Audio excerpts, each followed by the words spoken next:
All right, welcome into NBA Today. I'm Amina Smith filling in for Malika Andrews. I'm joined by Anscape senior writer David Dennis Jr. and our NBA champ Kendrick Perkins joining us right now. And guys, let's just get right into it. This past weekend, Luka decided to close things off with the Lakers and stay on the Villa with his new boo. That is a Love Island reference for everyone who doesn't know. LA inked him to a 3-year, $165 million extension that ties him to Tinseltown through 2028. And that leaves the Lakers with plenty of future flexibility to build the roster around Luka going forward. Here was President of Basketball Operations Rob Pelinka on the moves made by the Lakers this offseason. We like the upgrades we're able to make to the roster, but by no means are we going to be satisfied. I think every year we're on an infinite cycle to try to improve this team and win championships, and we'll stay committed to that work. All right, now welcome in our front office insider Bobby Marks and senior writer Tim Bontemps. And you guys put out a great piece on espn.com on what's next for the Lakers after Luka's extension. So Tim, I want to start with you. Now that they have clarity on Luka's future, what are the Lakers looking forward to right now?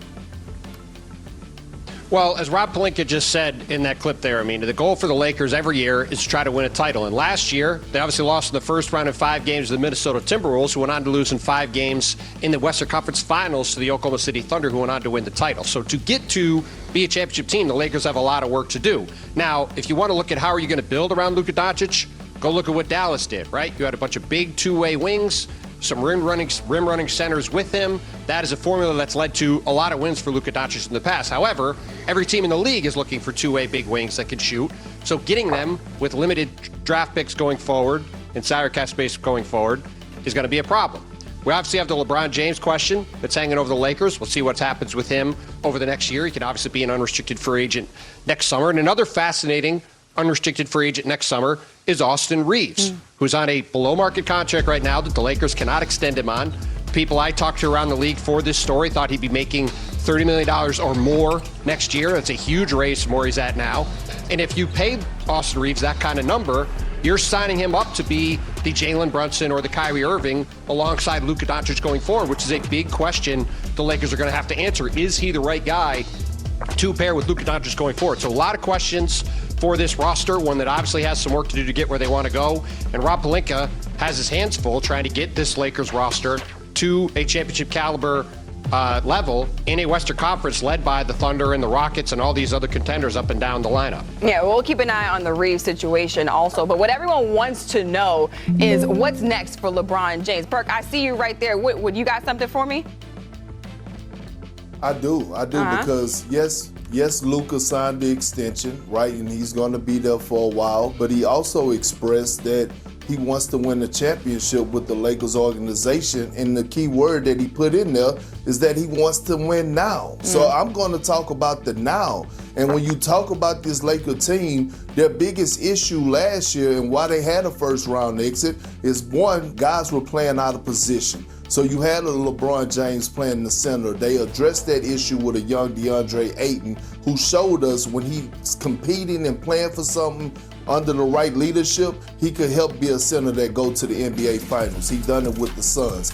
2, can Austin Reaves be a third option of offensive player on a championship contender? Absolutely he can. When you look at his numbers that he put up last year, 20 points, almost 6 assists, 4.5 rebounds, it was damn near similar to Ja Morant. And so when you think about Austin Reaves and what he could do, and then they address the position of the perimeter defender, but perimeter defense, and add Marcus Smart, because we saw what Anthony Edwards did to them last year in the first round. The Lakers are right in the thick of things, and last but not least, they're finally going into training camp healthy. Jared Vanderbilt, healthy. Right, Gabe Vincent, healthy. Under J.J. Redick in his second year of coaching with a hell of a coaching staff, the Lakers are a legit title contender right now. I'm not picking them, but they definitely are a real title contender. And Perk, those are all valid points right there. Let's switch back to LeBron James. Everybody wants to know what the future of LeBron James is with this Lakers team. So, Bobby, what are the options here for LeBron with 1 year left on his contract? I mean, this is an unprecedented situation here, and I'll kind of set the stage for you. Here we have a 40-year-old LeBron James who continues to play at an all-NBA level, and the only thing that's guaranteed is that he's going to be an unrestricted free agent next year, and that's because he opted into that contract here. I think when you look at it from the Lakers' perspective, it's ironic. They're a team that's going to have $50 million in cap space next offseason, but guess what?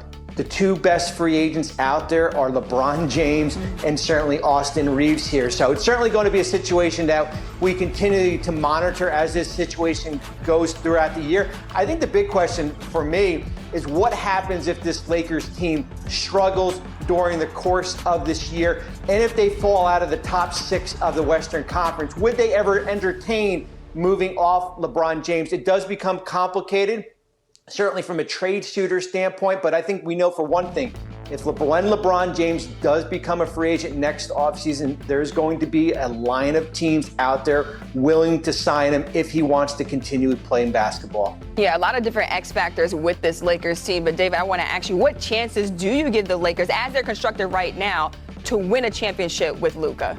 Unlike what Perk said, I don't think they're going to win a championship this year. I don't see them as contenders this year. I mean, you can talk about all the things they've added. You can talk about the Aiden. You can talk about the Marcus Smart. They still got bounced in 5 games pretty handily by Minnesota Timberwolves team. That's not better than OKC. That's not better than Houston. That's not better than Denver. I don't see the Lakers entering into the top 4 with what they have. You can talk about Reaves and Luka and LeBron. Somebody's got to play defense back there. And Luka looks great and all that stuff, but that doesn't mean anything in terms of how he's going to look defensively. There's a lot of stuff I need to see from this Lakers team to believe they're contenders this year. I just don't see it. Now, going forward, Bobby brings up a good point. The way that you build teams that for the Lakers traditionally has been pretty simple. You get a star, Kobe, Shaq, even Magic, or LeBron. You get one of those guys, they come to the team, and then you build around them. You get your stars later. You get an Anthony Davis, you get a Pau Gasol, you get a Metta World Peace, you get that. The NBA doesn't work like that anymore. You have your big star in Luka, but who are you going to build around him after LeBron James is gone? Because we're assuming that after this year he may be gone, but definitely in a couple years LeBron will not be there. So now you have to build a roster around Luka that is going to compete with an OKC, and it's a lot more difficult to do now than it has been traditionally for the Lakers. I just do not see a lockdown championship for them in the next 3 years. Yeah, Perk, I see you giving the meme mug. I know you want to say something. What I do this time, Perk? What I do this time, Perk? Because I'm asking, like, go and get a former number 1 pick who's just knocking at the door of his prime, and DeAndre Ayton is not adding a piece that values that fits around Luka, a guy that could be a lob threat, a guy that could be a pick and pop guy, a rim runner that they need. Go and get a Marcus Smart, who I believe is 31 years of age.